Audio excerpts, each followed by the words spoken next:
Welcome back. Over 2,000 vulnerable people in Gombe State are benefiting from the food outreach of Nigeria's First Lady, Oluremi Tinubu. Assorted food items have been distributed to the vulnerable groups across the state, with the aim of cushioning the effects of the nation's economic challenges. Zara Umar Adamu reports. Adamu is one out of the many beneficiaries spending days without putting a meal on the table for their families. I did not take breakfast today. This is the first time I'm benefiting from such a gesture. We appreciate the First Lady, Senator. We are appreciative of the support. We are very delighted as they came to our state safely. We will also return them home in good health. May they have joining mercies. The Food Outreach Initiative is part of the strategy by the First Lady, Senator Remi Tinubu, to tackle hunger in alignment with the objectives of President Bola Ahmed Tinubu's focus on improving lives of all Nigerians. As we distribute food items, we implore and encourage you to make the use of these items. Please do not sell them, as they are intended to support your families. To the beneficiaries, may it be of much use to you. The RHI Social Investment Initiative maintains its goal to provide succor to vulnerable families with the interest of making life better for all. Zara Umar Adam, NTA News. Now, to recognize excellence and motivate staff in line with President Bola Tinubu's vision for the health sector, the Yakubu Gowon University Teaching Hospital has awarded several members for outstanding service delivery. More on this from Thomas Ogbetere. The need to identify, recognize, reward and give awards to individuals who have made significant contributions of the Yakubu Gowon University Teaching Hospital over the past 1 year led to the 2024 annual awards ceremony. The Chief Medical Director of the Teaching Hospital, Professor Bisala Ekele, and other officials emphasized that this initiative aims to inspire both the award recipients and other members of staff to continue excelling, as the reward for excellence and hard work is more work. We must appreciate excellence, hard work. And one way of appreciating this is to organize a ceremony where those that have been nominated from their own department by their own colleagues as being best for the year are celebrated. These staff that are being recognized, and indeed even organizations around the hospital that are being recognized, it's essential. If you do good, you should be picked out and rewarded. Some of the awardees expressed their gratitude to the management of the teaching hospital for the recognition. They pledged their unwavering commitment to the hospital and their continued service to humanity. I want to appreciate the management for recognizing people that work hard. It gives you more opportunity to work harder. I need to do more so that patients will benefit more from our services. The Yakubu Gowon University Teaching Hospital annual award ceremony serves as a reminder that hard work and dedication do not go unnoticed. It reinforces the importance of service to humanity while aligning with a broader goal of improving the healthcare sector. From Gwagwalada in Abuja, Thomas Ogbetere, NTA News.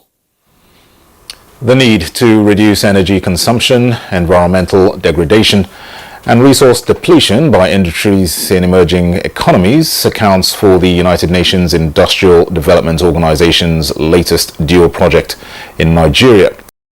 Efficient and cleaner production and industrial energy efficiency projects, the first of their kind globally. Details of these were unveiled during a capacity building workshop for media stakeholders for the project organized by the Manufacturers Association of Nigeria. Mina Daniels was there. With the International Energy Agency's advocacy that countries should reduce current direct emissions globally, which accounts for 1/3 of total energy and 40% of world carbon emissions, the United Nations Industrial Development Organization, UNIDO, on behalf of the federal government of Nigeria, has secured an approval for full project implementation of an integrated industrial energy efficiency and resource efficiency and clean production all in one project. Energy costs are rising, power costs are rising, natural resources are depleting. So issues around climate change and other environmental degradation issues. So we have to adapt, and that is why we have developed this project in partnership with the government of Nigeria and the Manufacturers Association of Nigeria. When you look at also the impact of our utilization of fossil fuel on the environment itself, I think those two put together signify the need for us to start early, to start looking at alternatives. Alternatives in the sense of alternatives to fossil fuel, to convert into other sources of energy that are renewable. We believe that this project will deliver on all the components of the project, including investment in energy investment and energy efficiency. The project is expected to develop the IEE and RECP methodologies, human capital building, where Nigerians to global standards, and be energy assessors and RECP experts, which will promote circular economy and environmental sustainability. In Abuja, Nina Daniels, NTA News. On health matters, civil society organizations on child health care have continued to commend the approach of the current leadership of Nigeria's health sector to public health, but demands prompt release of budgetary allocations for immunization to mitigate national risks of vaccine shortage. At an engagement on media advocacy for vaccination financing in Abuja by the Vaccine Network for Disease Control, the group is also asking for a robust plan to drive Nigeria for self-sufficiency of vaccines and address issues of zero-dose children. A presentation explained what immunization does in safeguarding health and hurdles hindering total vaccination coverage in Nigeria. We actually need to appreciate this present government, especially in prompt release and intentional involvement in immunization financing. So, but looking forward in this project, we are expecting a collaboration with media. We want to tease out, are there innovative strategies that could help in immunization financing release to be seamless and to be timely?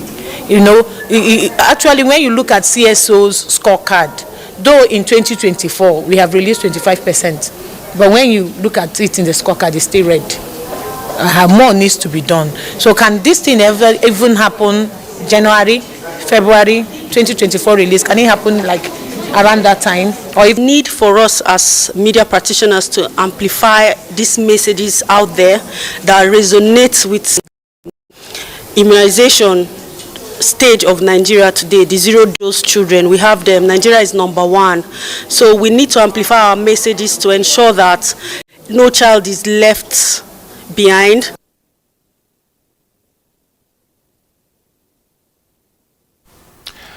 And with that, we conclude the news at 10 on NTA News 24. Thanks for watching.